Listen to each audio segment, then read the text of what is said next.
Machen Amick.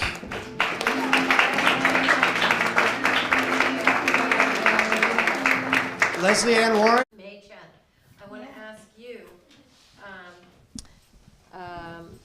so while some actresses have resorted to hiding their age for fear of losing parts, Machen Amick has had a unique experience of playing the same role within a 20-year span of her actual life.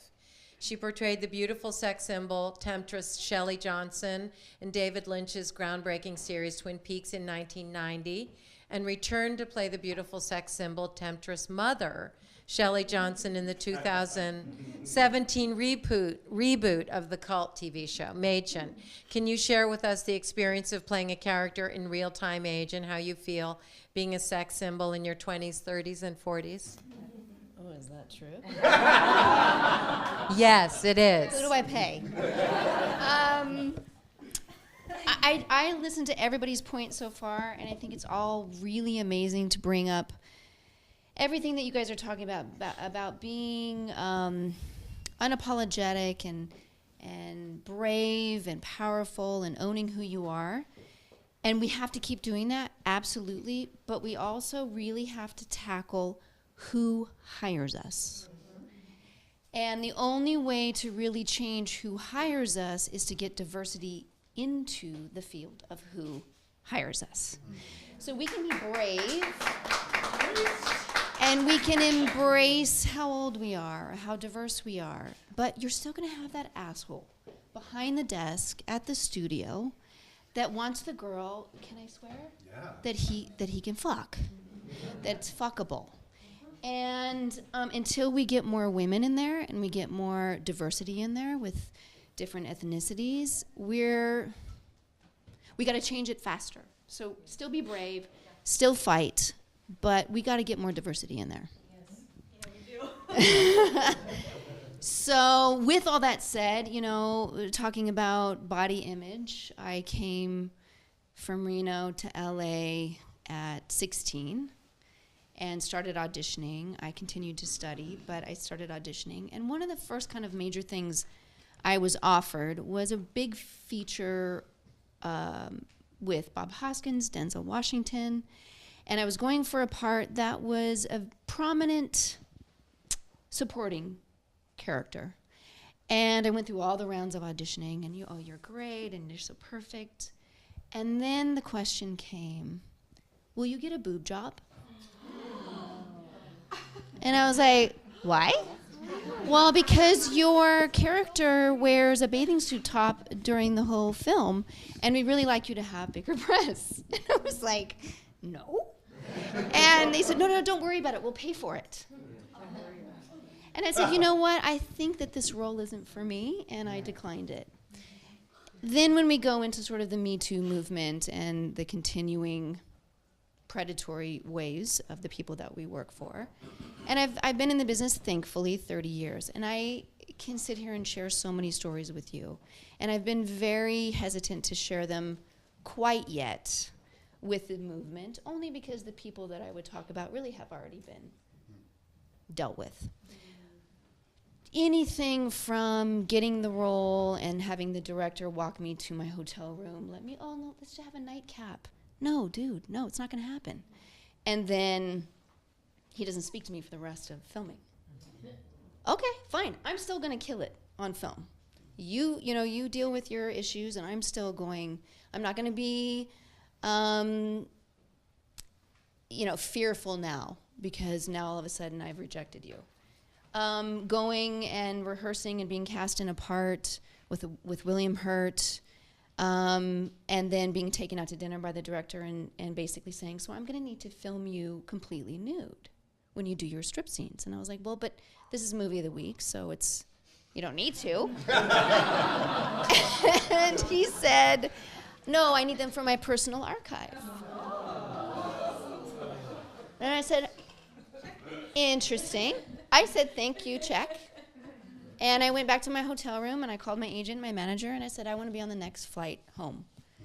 And he said, well, don't you want to, negotiate and talk? And I said, no, I'm done. I don't want to work with this person. So I flew home. So have I turned down a lot of roles? Because this happened, yes. Have I regretted it? No.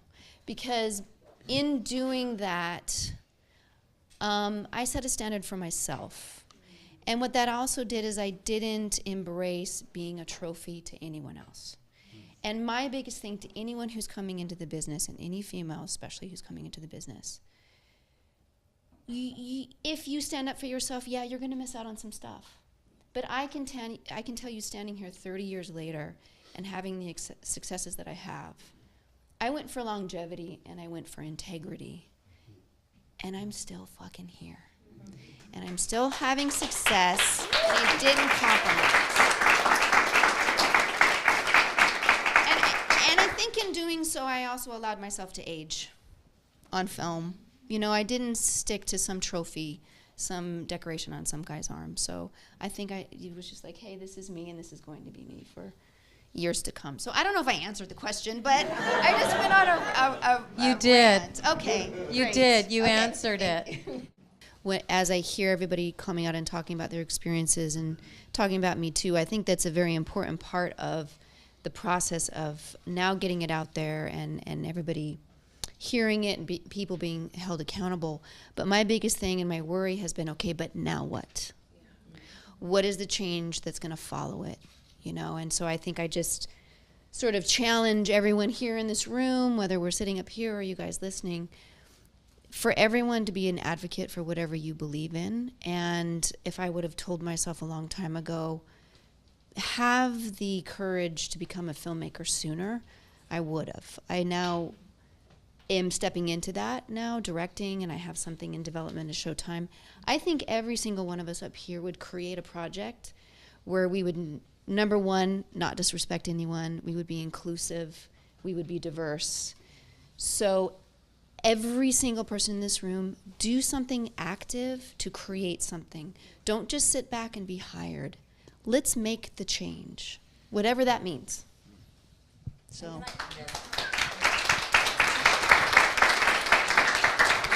Job. And it's also choosing for like the men in the business. A friend of mine, Channing Tatum, came out and immediately said that he wasn't going to do a film because of who was associated with it. And I think it's choosing to not work with the people who are notorious. Being careful of accusations that may not be correct, but as a supporter, say, you know what, you have this reputation and I don't I'm wanna not going to work spend with my you. money here. Yeah. It's stepping away.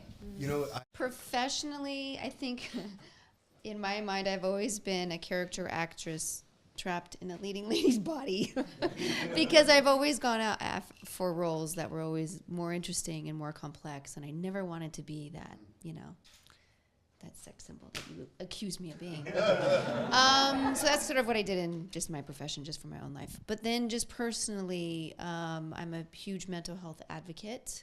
6 years ago, my son was diagnosed with bipolar.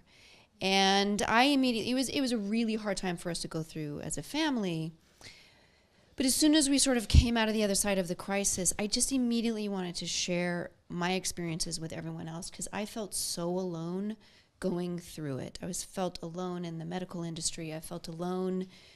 There was like, nobody's put out a pathway that you follow, you know? And I just wanted to sort of go to the highest mountain and let everybody know that these are our experiences and you can live a very healthy, happy life with any diagnosis.